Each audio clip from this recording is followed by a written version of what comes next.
Hello friends, welcome to Ftopreview.com.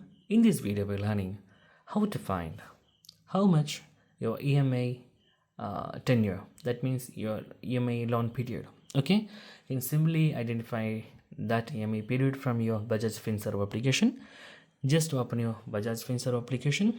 Okay, then enter the MPIN or use your fingerprint to authenticate the application. Then you will get the home page. Okay, after getting the home page, just scroll up.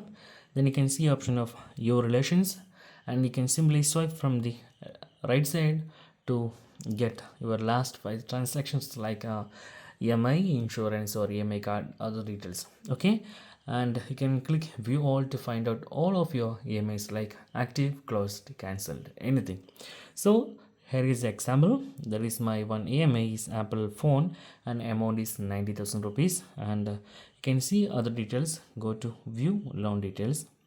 Okay, then you will get the page. Then you can see here that's tenure. Okay, tenure means the loan period, how much months or years. Okay, here you can see that it is 11 months. So in this way you can easily identify how much time it is take to end your EMI. So that's guys, very simple tutorial. And if you need any kind of Android or iPhone tutorial, just comment below. I will post my replies as videos so you can easily watch and understand it. And if you enjoy this video, please like, comment, share, and subscribe our channel for getting more videos like this. Thank you so much for watching. Have a nice day. Bye bye.